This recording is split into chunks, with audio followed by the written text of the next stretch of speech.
अस्सलाम वालेकुम। तो कुरान के पैगाम में हम आपको कुछ बातें बताएंगे, और अगर आप मेरे चैनल पे नए हैं तो मेरे चैनल को लाइक करें, सब्सक्राइब करें और लोगों को शेयर करें ताकि मेरी बातें लोगों तक पहुंच सकें। तो वीडियो को और लंबी ना करते हुए हम अपनी बातों को आपसे शेयर करते हैं।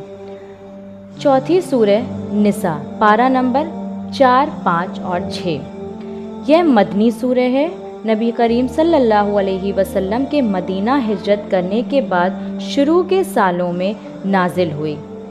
इस सूरह में 176 आयतें और 24 रुकू हैं। औरतों के अहकाम, मसले मसाइल के बारे में इस सूरह की तफसील ज़िक्र किया गया, इसलिए इस सूरह का नाम सूरह निसा है। पूरी सूरह अहकाम, तालीमात और तकवा अख्तियार करने के तफसील से भरी पड़ी है। मसलन यतीमों के हुकूक, मिरास, निकाह व तलाक, मियाँ बीवी के हुकूक, तयम्मुम का तरीक़ा, नमाज कसर और नमाज खौफ, मुसलमानों के हिजरत के फ़ैसलों और नबी सल्लल्लाहु अलैहि वसल्लम को झगड़ों के फ़ैसले का तरीक़ा वगैरह बताया गया है, और मुसलमानों को इस पर अमल करने की ताक़ीद की गई है। तो आइए कुछ और बातें आपको बताते हैं। सूरह निसा, आयत नंबर 2, 3, 6, 10। यतीमों का माल। अगर तुमको अंदेशा हो कि यतीमों के साथ इंसाफ ना कर सकोगे तो जो औरतें तुमको पसंद आएं उनमें से 2, 2, 3, 3, 4, 4 से निकाह कर लो। लेकिन अगर तुमको अंदेशा हो कि उन बीवियों के साथ इंसाफ ना कर सकोगे तो फिर एक ही बीवी से निकाह करो। तशरीह, यह सूरह जंग बद्र में शहीद होने वालों के जो बच्चे यतीम हो गए थे उनके मसले को हल करने के लिए नाजिल हुई। यतीमों को की आजमाइश करते रहो यहाँ तक कि वे निकाह के काबिल उम्र को पहुँच जाएं। फिर अगर तुमको एहसास हो कि यह यतीम बालिग हो गए हैं और उनके अंदर असलियत आ गई है तो उनके माल उनके हवाले कर दो। ऐसा कभी ना करना कि उनके माल जल्दी जल्दी खा जाओ कि वह बड़े होकर अपने हक़ का मुतालबा करेंगे।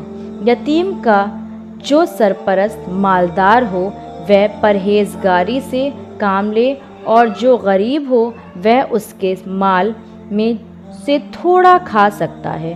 फिर जब उनके माल उनके हवाले करने लगो तो लोगों को इस पर गवाह बना लो। हिसाब लेने के लिए अल्लाह काफ़ी है। जो लोग जुल्म के साथ यतीमों का माल खाते हैं वे दर हकीकत अपने पेट आग से भरते हैं और वह ज़रूर जहन्नम की भड़कती हुई आग में झोंके जाएंगे। सूरह निसा, आयत नंबर 4। बीवियों की महर। औरतों की महर खुशदिली के साथ फ़र्ज़ जानते हुए अदा करो, अलबत्ता अगर वह खुद अपनी खुशी से महर का कोई हिस्सा तुम्हें माफ़ कर दें तो उसे तुम मज़े से खा सकते हो। सूरह निसा, आयत नंबर 7, 8 और 11। मिरास की तक़सीम। मर्दों के लिए उस माल में हिस्सा है जो माँ बाप और करीबी रिश्तेदारों ने छोड़ा हो। औरतों के लिए भी उस माल में हिस्सा है जो माँ बाप और करीबी रिश्तेदारों में छोड़ा हो, चाहे वो थोड़ा हो या ज़्यादा। यह हिस्सा अल्लाह की तरफ से मुकर्रर है। जब माल के तक़सीम के वक्त ख़ानदान के लोग इकट्ठे हों और अगर उस वक्त कोई यतीम और मिस्कीन आ जाए तो उस माल में से उनको भी कुछ दे दो और उनके साथ अच्छे अखलाक से बात करो। तुम्हारी औलाद के बारे में अल्लाह तुम्हें हिदायत करता है कि मर्द का हिस्सा 2 औरतों के बराबर है। अगर मैयत की वारिस 2 से ज़्यादा लड़कियां हों तो उन्हें माल का 2/3 दिया जाए, और एक ही लड़की वारिस हो तो आधा माल उसका होगा। अगर मैयत साहबे औलाद हो तो उसके वालिदैन में से हर एक को माल का 6ठा हिस्सा मिलना चाहिए।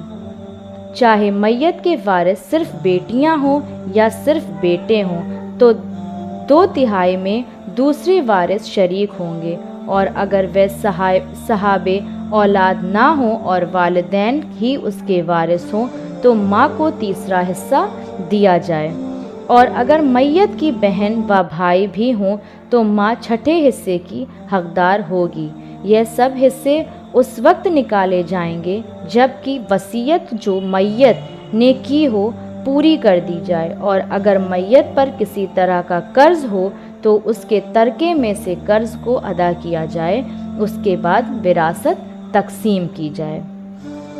सूरह निसा आयत नंबर 17 और 18। तौबा की कबूलियत।